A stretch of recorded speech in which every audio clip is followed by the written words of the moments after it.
Hey guys, I'm Jacinta Robinson and welcome to the Fearlss podcast, where I interview athletes who've achieved incredible things.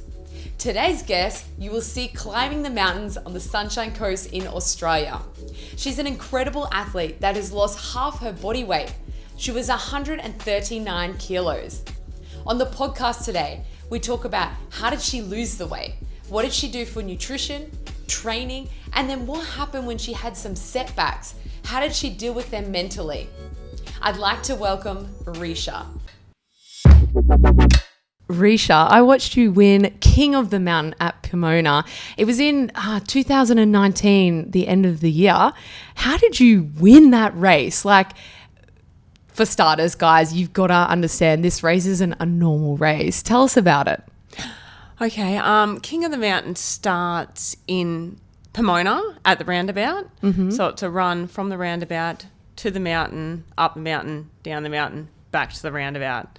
So it's a 1.1k run from the roundabout, and then it is a climb, scramble up rock, and there's a chain you can pull yourself up on to the top, and they take 100 runners every year. So it is hectic trying to get to the mountain, then get to the top and get down as fast as you can without an injury. And it's just insane. It's crazy, hey, because like on the mountain, there's like so much dust, like it's dry. And I've even, without even racing, I've been slipping on those rocks going up there myself. Oh, yeah, it's very slippery, but that's sort of in your technique. You slip, you slide, you catch yourself, and you just have fun. Yeah. And go as hard as you can. Yeah. And it's exhausting. It's one of the hardest things I've ever done. Oh, really? So I got the drone and we followed you up the mountain and we saw you. You were like slippery slide down there. You were fast. You were jumping over those rocks. We were just like, oh my God, this lady is crazy. Oh, a little bit crazy, yeah. So it's the climb to the top. You feel it in your thighs. You feel it in your calves. You're like, oh, push on. And the way down, I'm like, yep, I got this.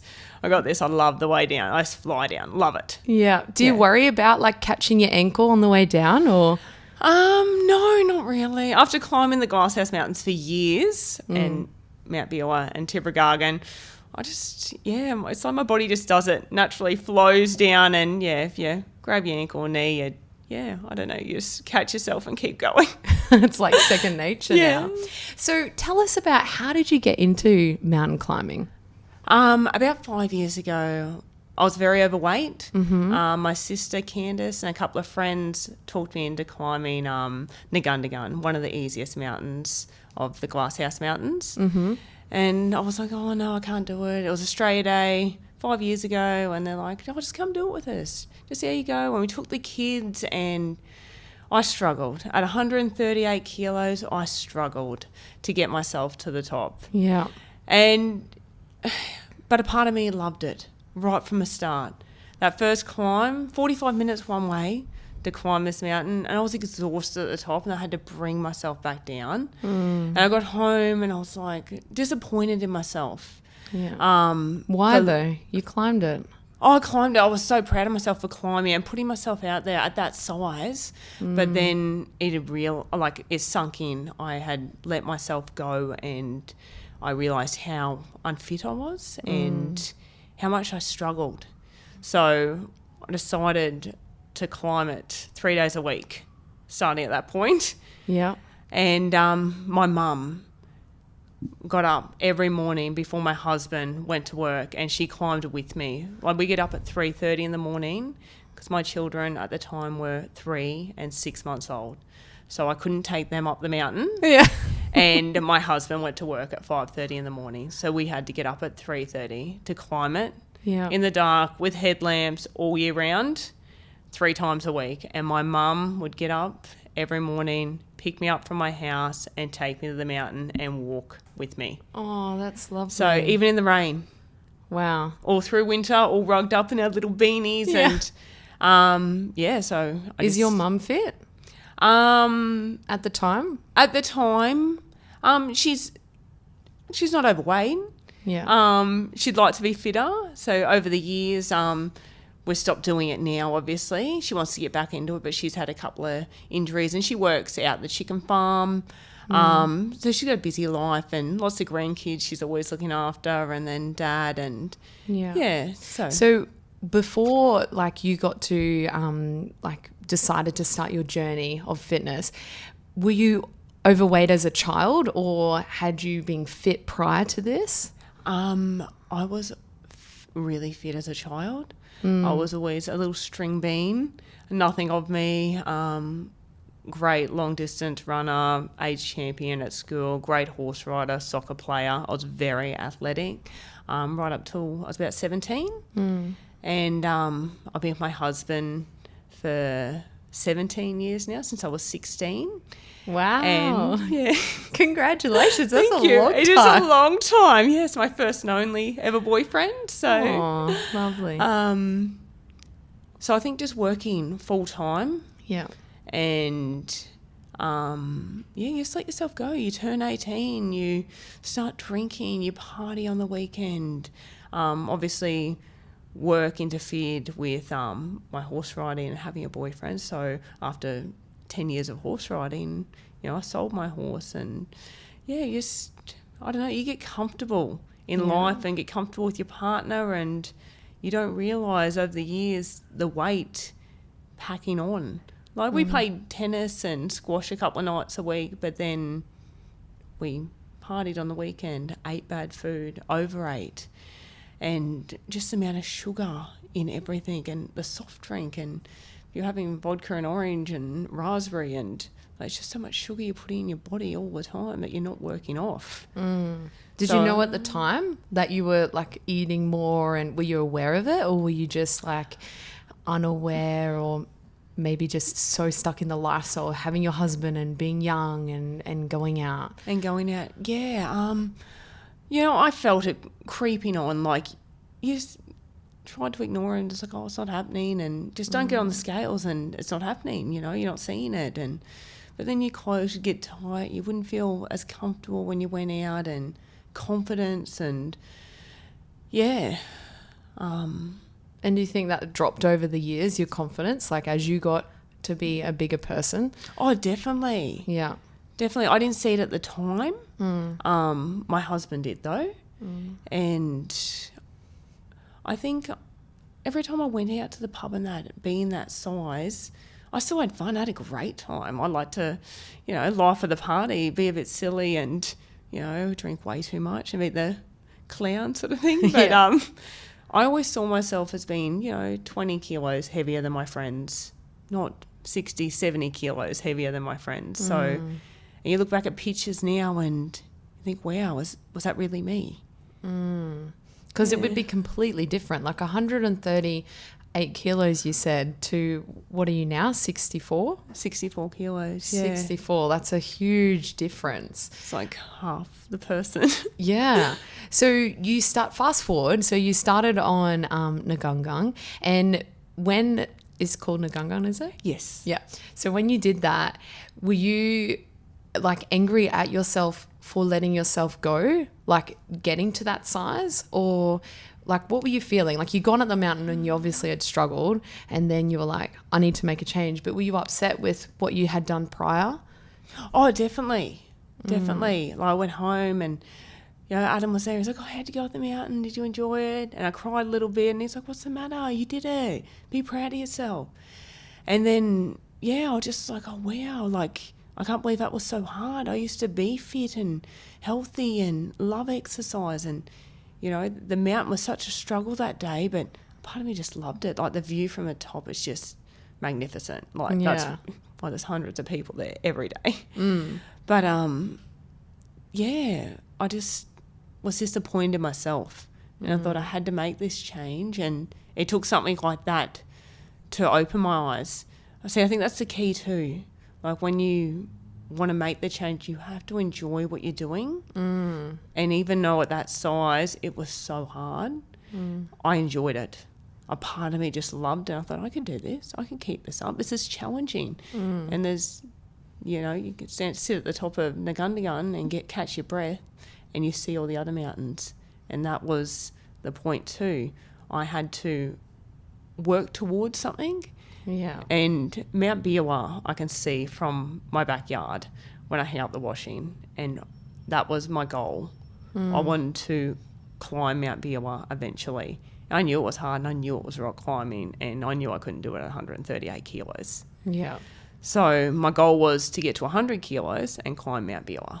Yeah. So how did you drop then the 38 kilos? Like you were up 3 times every morning, 3 times a week in the mornings with your mum. Were you changing your food? Like how did you know what to do? I slowly adjusted my food. But being that size and not doing any exercise pretty much for years, the mountain was enough to start with. The kilos just started dropping off. It wasn't so much food to start with. It was just getting that heart rate up and climbing that mountain 3 times a week at the size I was to drop the weight to start with. And then I slowly adjusted the food because eventually you hit a wall. So like 3 times a week, it's something new, she's moving, she's exercising, the weight started falling off, and then your body gets used to it. Your body's like, plateau. oh, well, this is what you do now. Yeah. So you climb the mountain 3 days a week and you haven't really adjusted your food too much. So, yeah, you've lost a few kilos, and I think I'd lost 14 kilos and then sort of hit a wall. And I thought, oh, okay. So I started looking at my food, and then I started climbing 4 days a week, and then 5, and then 6, and then 7. So I was climbing every day, or twice a day, because my son at the time was 3. He would go to daycare twice a week. So I'd climb morning and then afternoon while he was at daycare, and either my mum would have my daughter, and it got to the point they actually bought a sling and I was taking her up on my chest. So I just slowly adjusted my exercise, then my food. So I really looked at my carb and sugar intake. And how did you know though? Were you tracking this through anything, or were you like, how did you know? Were you just reading the packets? I was reading packets, and just the amount of sugar in everything. Like, I had no idea. So until you start picking up packets and actually looking at them, you just like pop them in your trolley. Yeah. And you're just like, oh yeah, I'll eat that later. And you pick up and read, you're like, oh wow, how many calories? It's like a packet of chips. Like, that's a whole meal. Plus. Yeah, the amount of exercise you'd have to do to work off a whole packet of chips. And I don't know, just over time, I just started, instead of just opening stuff and sticking it in, I started thinking about it and thinking about what I was actually putting in my mouth and what I'd have to do to work that off. Okay, yeah. Even, the amount of calories in something and the amount of exercise you'd have to do to burn that off, and then think, is it really worth it? Like to go to a birthday party and, I have, lots of sisters, nieces, nephews. There's birthday parties happening all the time. There's cake and celebration. And if it's just pretty much mud cake from Woolies, is it really worth it having that slice? If it's a really nice cake, I'm like, yep, I might treat myself today. But if it's just a boring cake and, what's the point? It's, So I treat myself here and there, but I'd actually think about what it'd take to work that off and whether it'd be worth eating. And I don't know, I think once you start eating healthy too and adjusting your food, you think, how's that going to make me feel if I had that amount of sugar right now? Because if you're not used to having all that sugar, you're going to feel ill. Yeah. So, and then, salad and chicken, and I'd just buy chicken from Woolies and I'd take the skin off, and because obviously the fat's in the skin and the oil, and just small adjustments like that, and good fats like avocado. So, yeah. Slowly educating yourself along the way. Yeah, definitely. So when you got to the 100, did you then go climb Mount Biwa? I did, and my husband is terrified of heights, terrified, and I'm like, you have to do this with me. And he's terrified. And we went out there. I went out with a friend, Kim, who'd climbed it a few times. Just explain for everyone that's listening, like Mount Biwa is not a normal hike. It's not a hike. It is a walk in, and then you're presented with a rock face slab that you climb up without ropes, and you're like climbing up like a monkey. So the first half of this mountain is climbing without a harness. and the mountain's like 550 Something. I can't- 550 6 high, I think. Yeah. I should know because I do climb it daily now. And so I was like, yep, I'm 100 kilos. We have to do this. Because I'd been out there many a times. Leading up to the 100 kilo mark, my mum used to go out there with me, and she's terrified. She's terrified of Mount Biawar. Eventually she will climb it. She's got no fears of me climbing it now, but at the time she'd go out with me, walk me to the slab, and she'd watch me just go up and down the slab, practice. So we went out there probably 15, 18 times, and she'd sit at the bottom and she's like, don't go any higher, that's enough, come down. How do you feel today? And I just practice going up and down, and then we'd go home. Yeah. But it come to the day, and I was so nervous about climbing a mountain. And we went out there, and my husband, like, terrified. So we went up, and I conquered Mount Biawar, and you just, I don't know, the achievement, you feel so alive. It's like, wow, I've done this. But then once I got back to the car, honestly, I was, like, glad to be alive. Like, that's how scared I was. I was like, people do this every day? This is crazy stuff. And, yeah, I was on a high for nearly 2 weeks. I thought, no, I'm never doing that again. That was terrifying. I'll stick to the small ones. But, yeah, just 8 weeks later, hang up the washing, see Mount Biawar, I'm like, oh. And it's just like it was stalking me, like, come on, come climb me. Yeah. And I'd try not to look at it, and I was hung up my washing, and every now and then you'd see the helicopter circle the mountain, and you're like, oh, another rescue happening. And so eventually I went back out, I think about 2 months later, and just started climbing it here and there. And now it's just daily. Daily routine now. And how long did it take you to drop down to the weight that you are now? So I started at 138 kilos, and it took me 2.5 years to drop to 80. Mm-hmm. And that was my focus. I just wanted to be 80 kilos. I was going to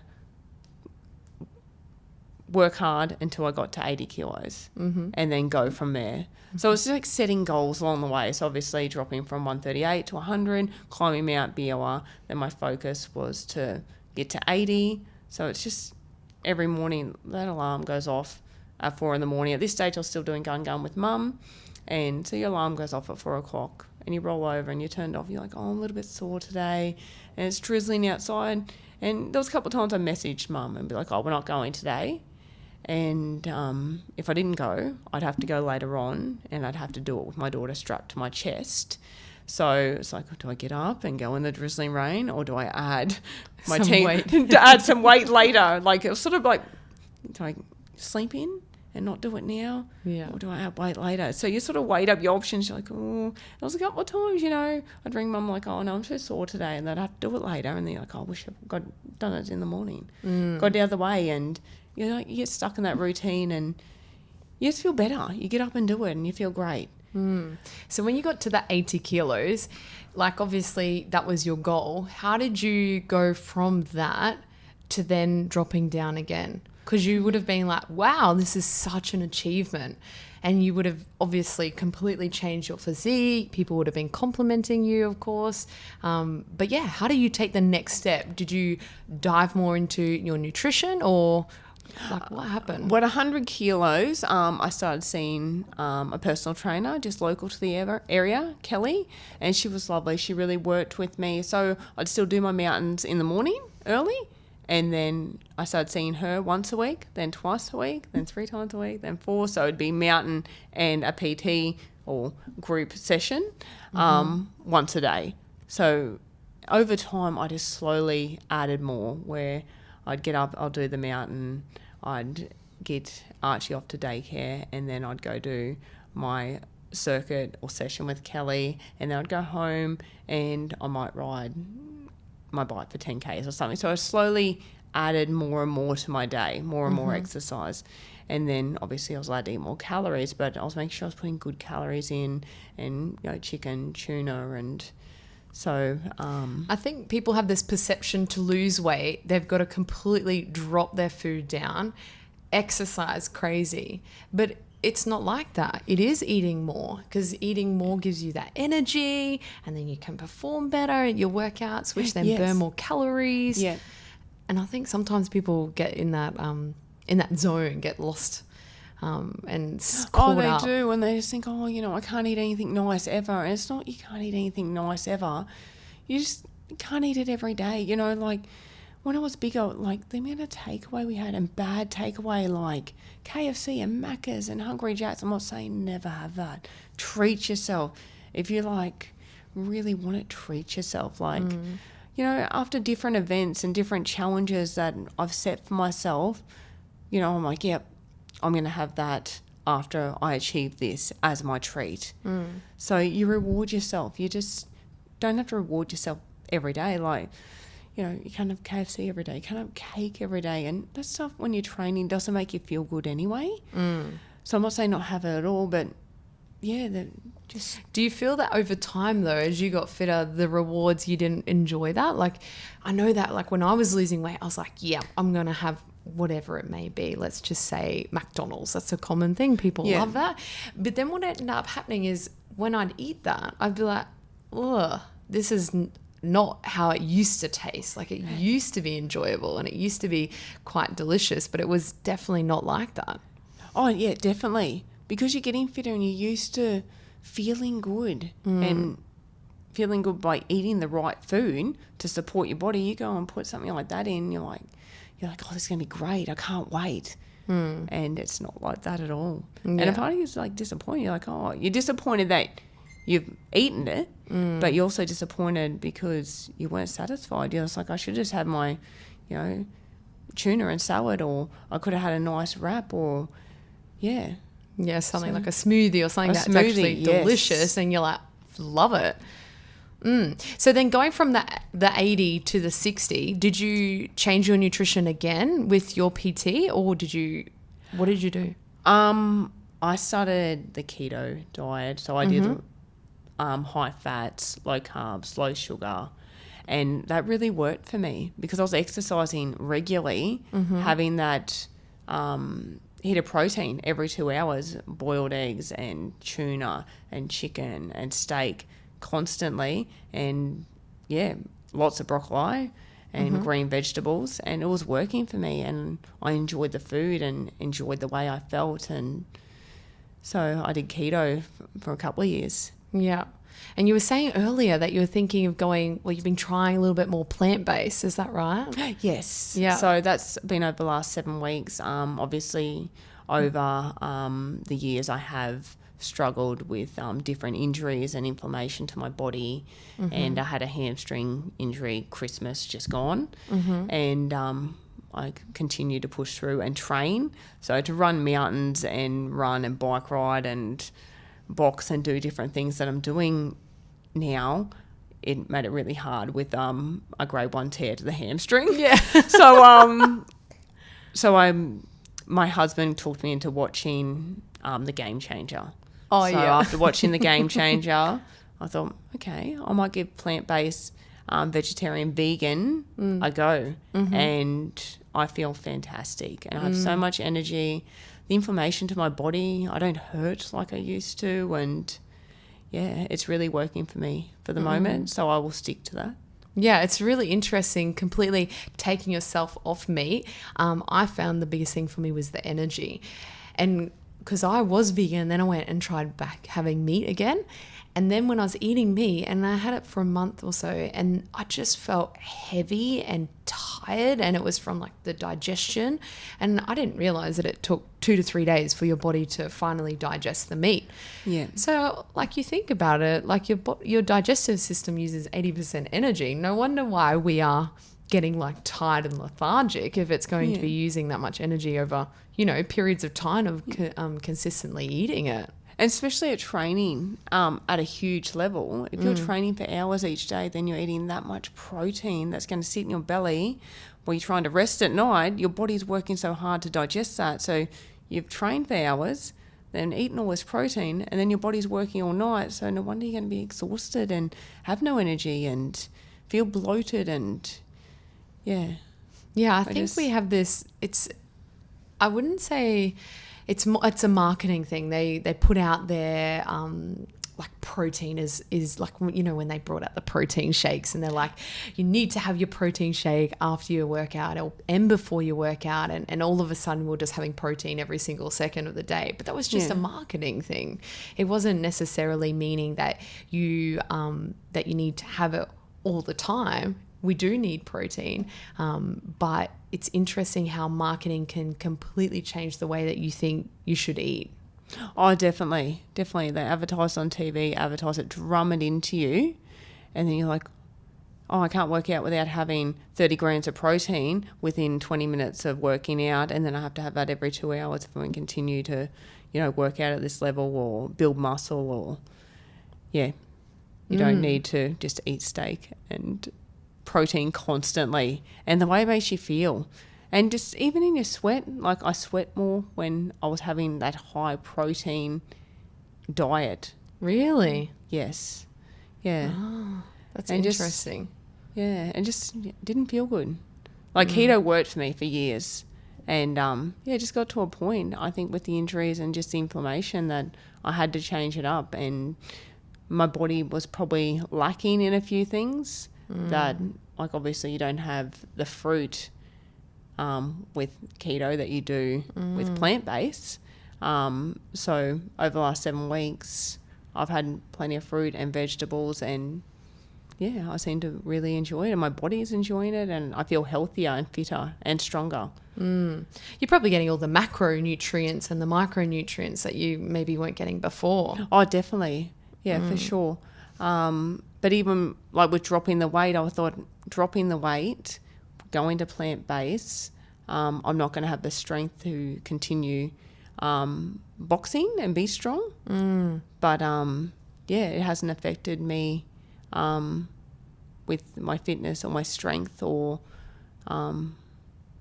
How interesting, hey, that you've still stayed strong. Still stay strong because, to drop a complete weight division and still stay strong, because that was a big fear of mine when the weight started to come off, because I didn't adjust my exercise at all, just my food. But then in saying that, the inflammation that I was carrying after speaking to my doctor, he said that could be a couple of kilos worth of inflammation you're carrying extra anyway, so you might not have lost 8 kilos, you might have just lost 6 and then lost your inflammation from going to plant-based.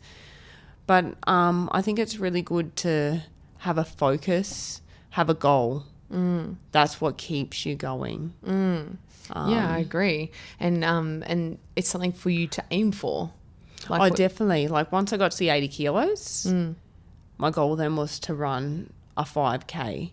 And it wasn't about doing it as fast as I could. It was about doing it without stopping, running the whole 5Ks. Yeah. So I got to 80, and that, which doesn't seem like much, like to focus then on a 5K run, but to run it without stopping. And actually go in and have a registered run. So that's what I did. And I smashed that. Then you just look for a new goal, a new focus. And whether it be, a 5, a 10, a half, Have you done a half? I have. I've done 3 halves. Wow. I'm doing another one in a couple of weeks. Yeah. Oh, no, I'm doing 10, then doing a half in May. Yeah. So I'll be doing a full next year. Will that be your first full? It'll be my first full, yeah. Oh, so this is exciting. Yeah. You should try it plant-based the whole way through and see how you feel. Yes, definitely. I think adjusting your diet 12 weeks out from events, I'm looking into that, and even your caffeine intake. And do you have lots of caffeine now? I don't know. I only have 1 coffee 3 times a week now. Sometimes I go weeks where I don't have coffee at all, or I was having 3 a day. Yeah. So now I'm just having 1 here and there. Yeah. So over this whole period of your weight loss, what did you find the hardest thing to change?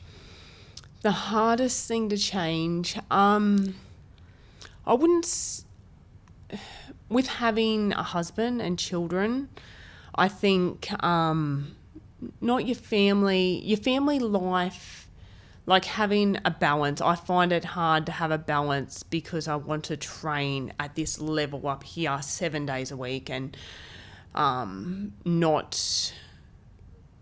stick to my routine. Like, And then having a family and having kids, a it would family, be kind of having challenging. young children, and going camping and worried not about what I'm going to eat, about it's more about it's relaxing.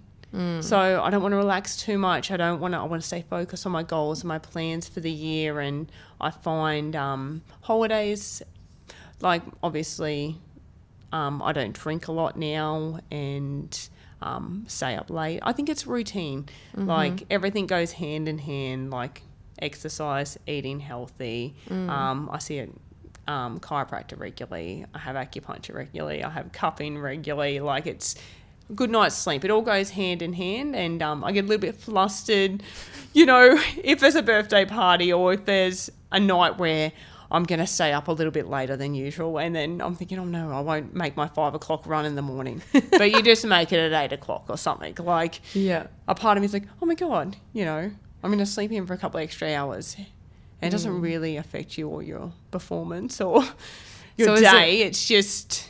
Yeah. So would you say that it's more of like a mental that you are overcoming, that it's still okay to do these things with your family, your kids, your friends, stuff like that, but just find that other time to do your training? Would you say that it was a mental game for you? Oh, definitely mentally challenging. Like, because to start with the size I was, it was completely focused on losing weight and... that was my full focus. Like, I didn't even have a 30th birthday party because I didn't want one. I wanted a mountain challenge. So, yeah, I didn't... Was that Biwa?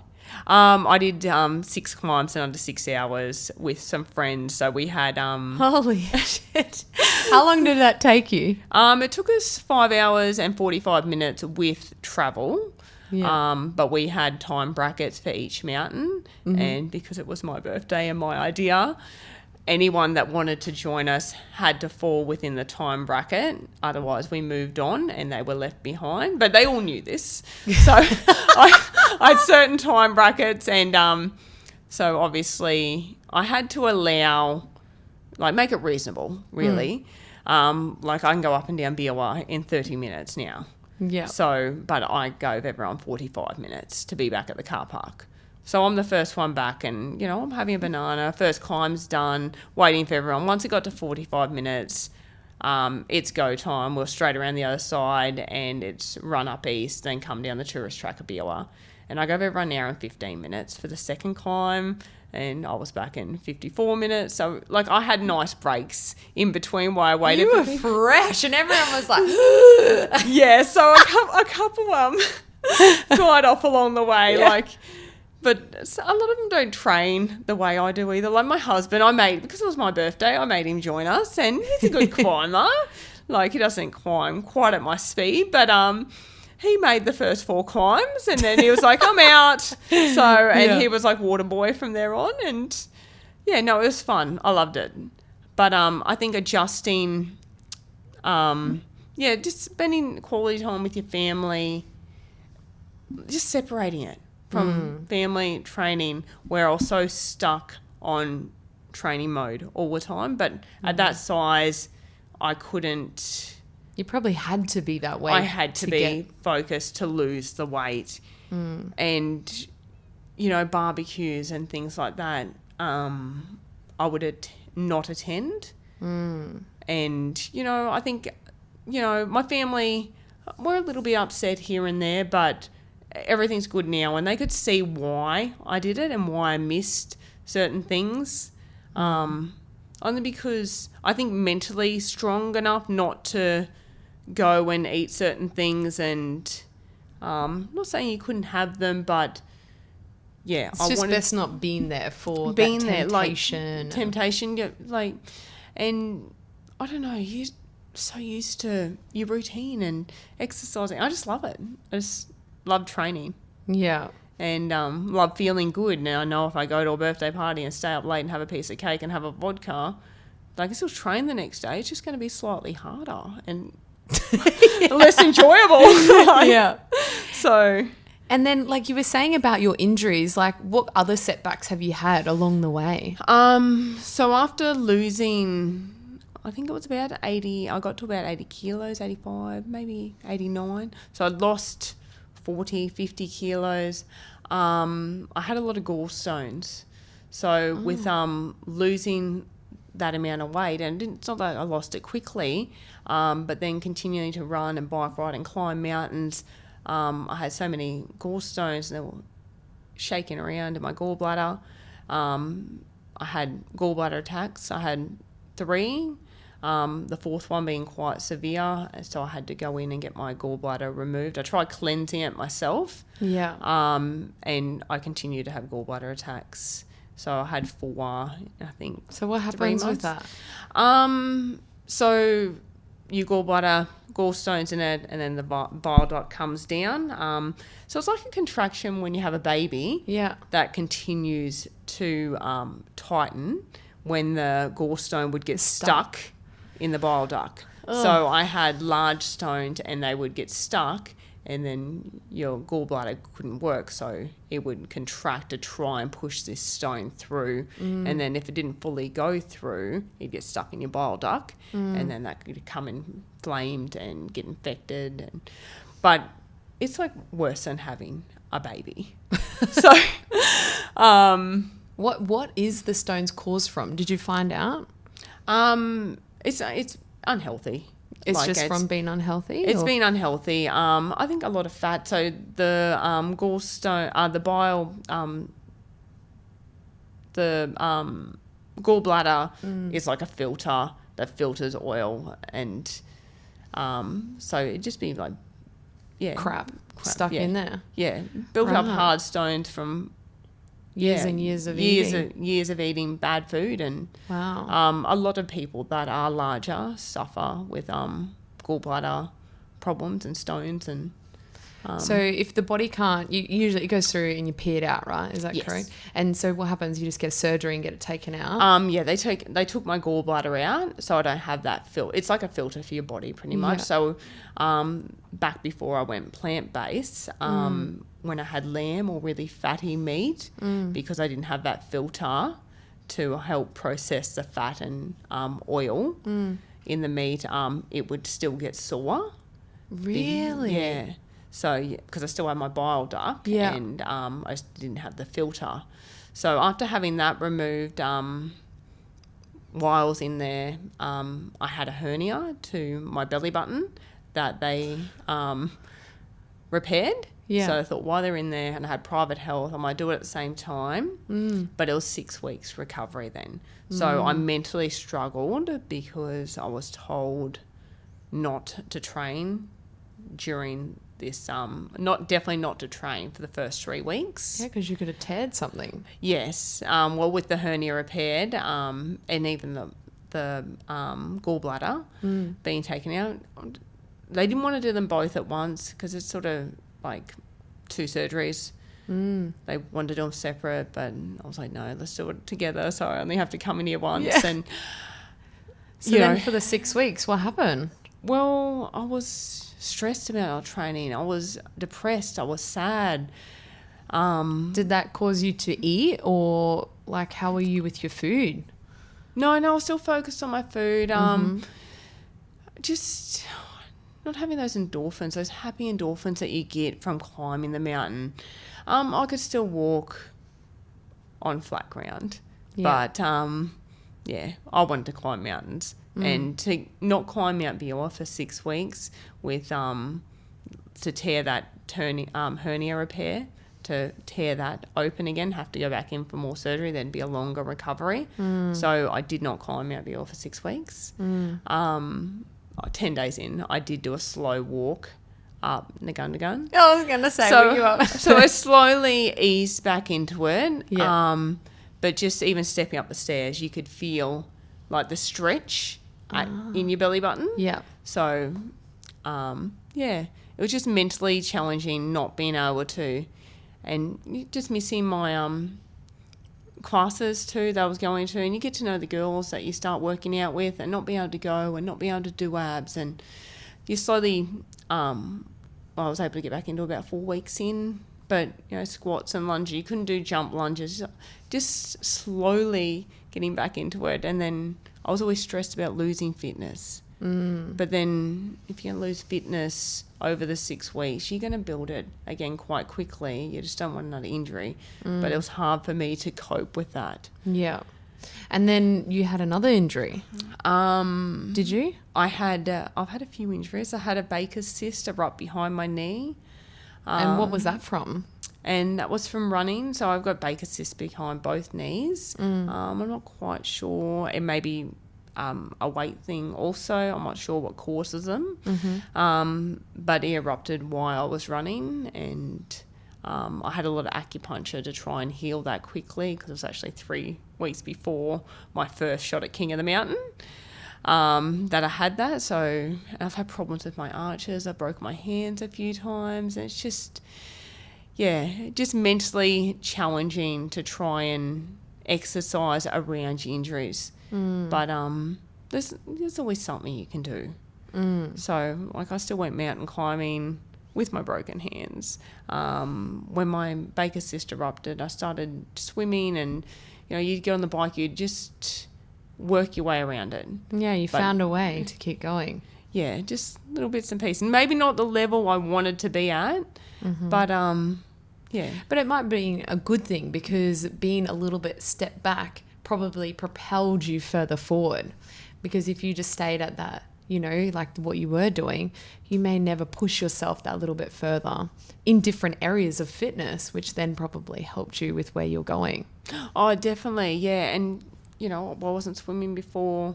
When I broke my hands, I wasn't running that much. Like, we'd do a couple of Ks run before our boxing training or something, but I wasn't doing 5 or 10s, or so it just changing your focus to something else. And running's good for the lungs, it's good for fitness, it's good for mountain climbing if you're going to race mountains, it's good for ring fitness when I box. So to focus more on running and weight loss, yes, shreds it off. It does, and it's a natural motion too. So like I've had problems with my shoulder and pinched nerves and things like that, and doing the running, the natural motion helps loosen all that and keep it fresh. And so it's not so much impact on your body, your knees and your ankles. And so what do you do for recovery then? Like, you've had like these injuries and that, but like just during, like, say this week, what would be a recovery session? Like, is that your acupuncture,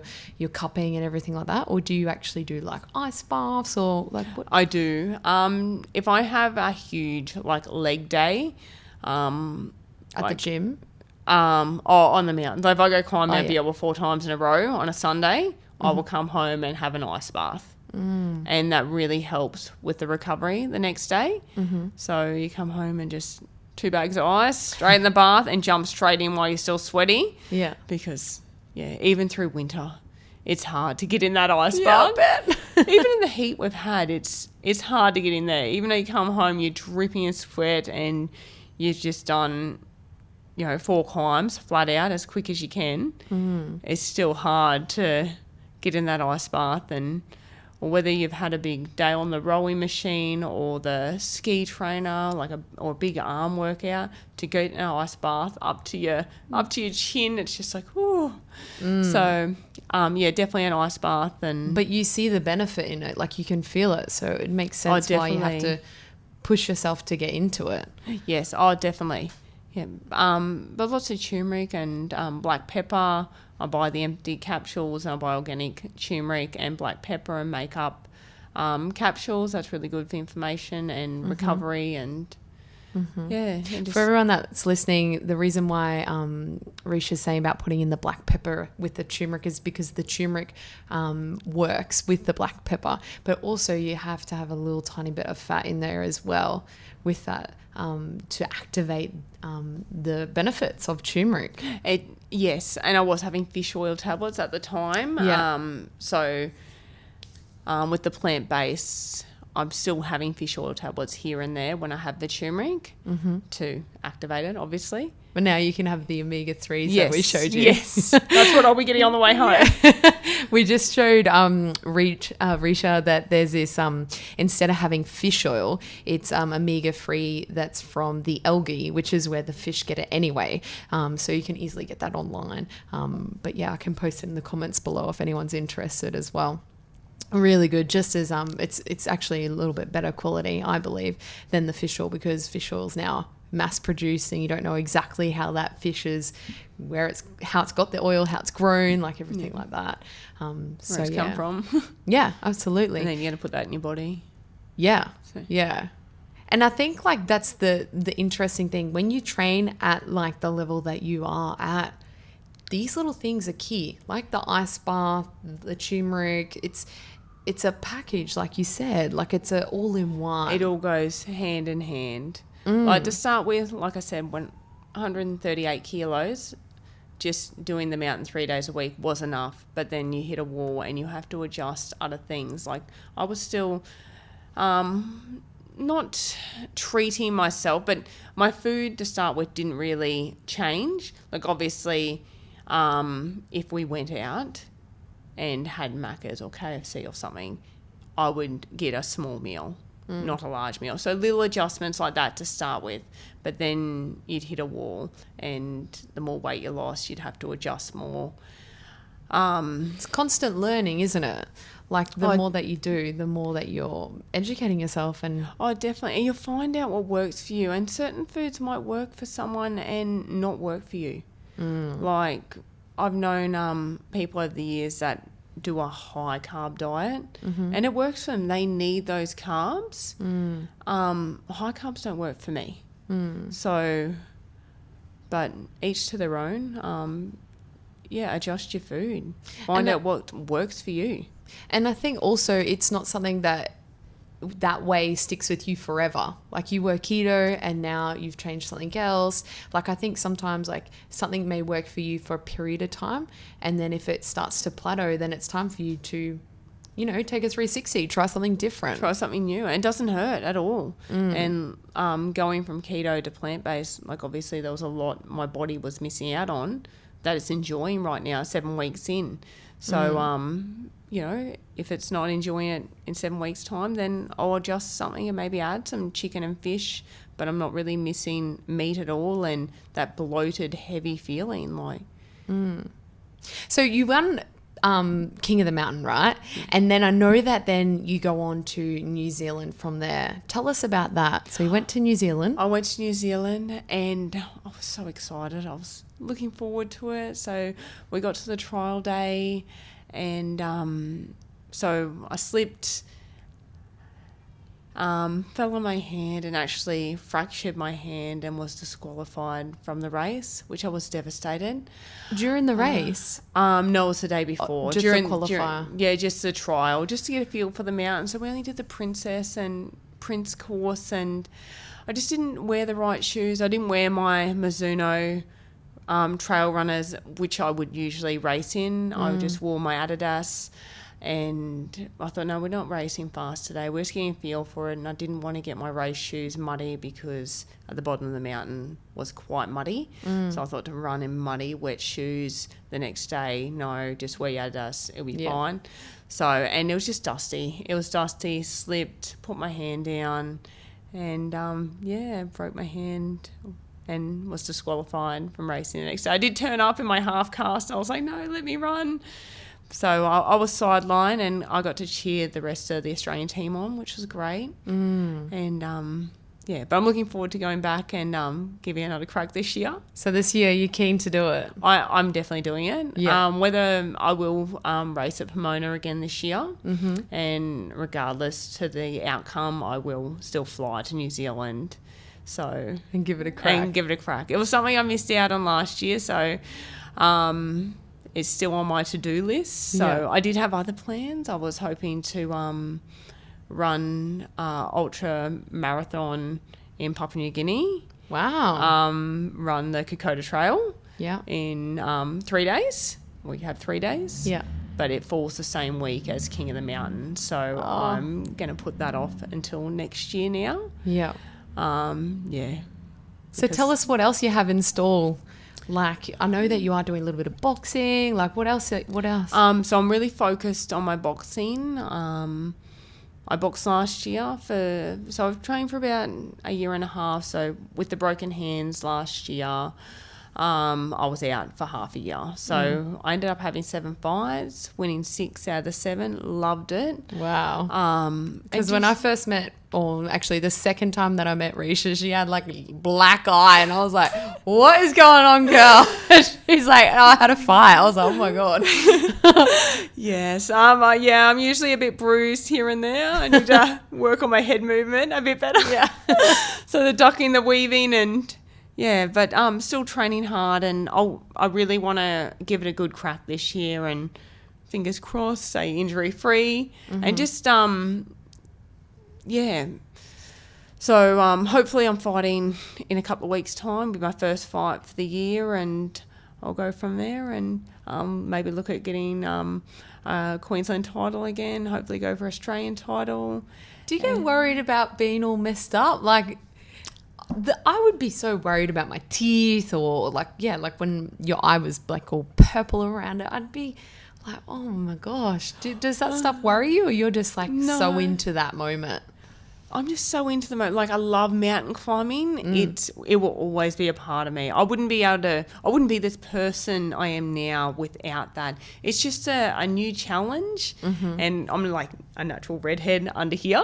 Yeah. So it's like that fiery side of the boxing. It's just, it feeds that fire in me. Yeah. And I just love it. And having the bruise and stuff, no, I don't like being bruised. I might learn to keep my hands up if I don't want to be bruised. But, yeah, I'll continue with the boxing this year and just see where it goes. So at my age, I don't know how long I'll stay amateur for, or whether I will go pro, maybe in the future, next year or something. I'll give this year a good crack with global and amateur, and see if I can get a Queensland title again, an Australian title. Yeah. That's awesome. So if you want to follow Reesha's journey, I'll definitely put her tags so that they can follow you on. Is it Facebook mostly, or Instagram?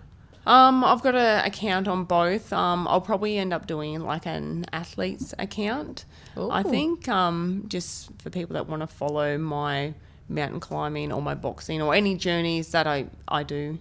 Yeah. Because, like, I'll always have a focus. I'll always have a goal. I'll always have a new challenge. Yeah, and that's a great way to keep progressing forward. So, Reesha, tell us, what would be your tips for somebody who is struggling with their weight and they feel like they've tried a few different things, but they still feel like they're stuck where they started? Definitely have a focus. Have a focus, whether it just be, I'm going to do a walk 2 days a week for the next 3 weeks, and then like gradually build on that. But definitely have a focus, have a goal, like whether it be a run, whether you want to climb a mountain, whether you want to do a spin class or anything. It's definitely have a goal. Start with a goal, because otherwise, if you're not working towards something, it's easier to fall like off the wagon, because you're like, oh, well, like if you're booked in 4 weeks' time for a 5K run, you're like, okay, well, I'm going to do my training because I'm going to show up that day and I'm going to have to run. And I want to run the whole thing without stopping, so I'm going to train. If you don't have that booked in, then you're like, oh, well, I'll just have this week off. And, I'll go to that party, I'll eat whatever I want, and I'll drink lots of alcohol, and then I'll start next week. But if you have something booked in, paid for, then you're going to work towards that. Have a commitment. A commitment, yeah. It's about having a commitment. And then, like, surround yourself with positive, uplifting people that want to see you achieve stuff, people that are going to back you and support you and not bring you down. That's a big thing. So, and I think, like what you were saying with your mum as well, that person that they're there to support you but keep you accountable. Like on the days that you said that you didn't want to get out of bed. And she's like, oh, come on, Reesh, get up. You know, otherwise you're going to have to do it later, or how you're going to feel later.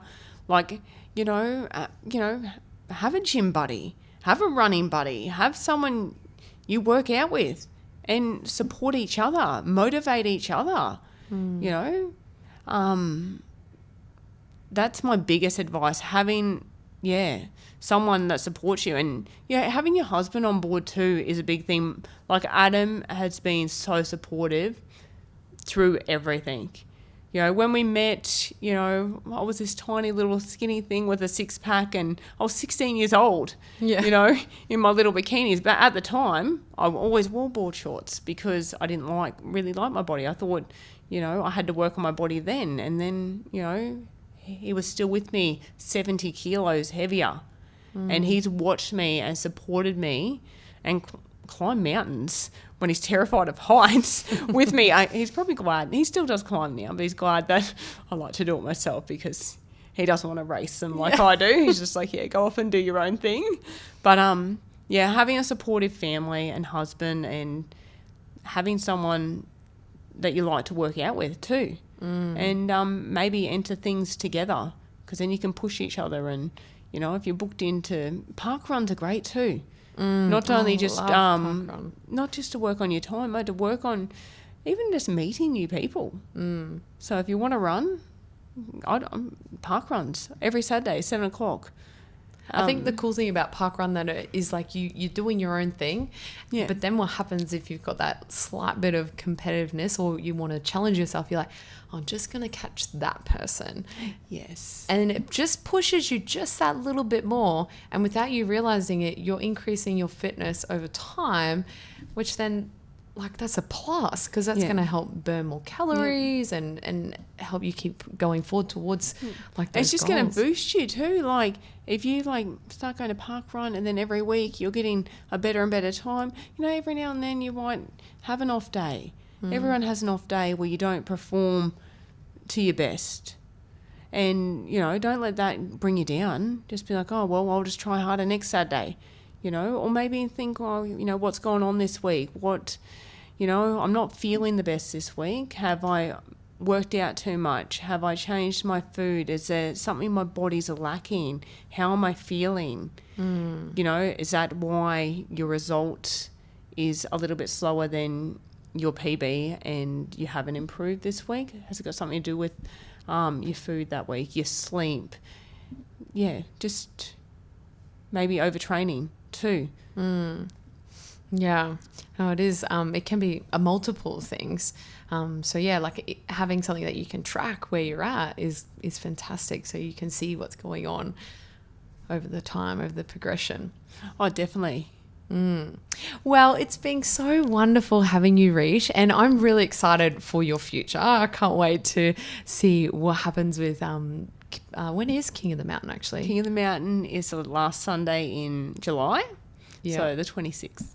The 26th. So if you're keen to see Reesha, she's crazy but very phenomenal racing up that mountain, you got to head down to Pomona and watch, because it is an epic race, especially if you are someone who is looking for a challenge. It's easy to apply, but there's only the 100 spots. Is that right? So they'll registration will open probably next month, and they will take 100 runners. So anyone can apply, anyone can register, and whether you want to race it and, be one of those front runners that are going to, try your absolute best, like everyone's going to try their absolute best, but whether you can do it in 30 minutes or do it in 50 minutes, it doesn't matter, as long as you, show up and race for you. Yeah. It's a great experience.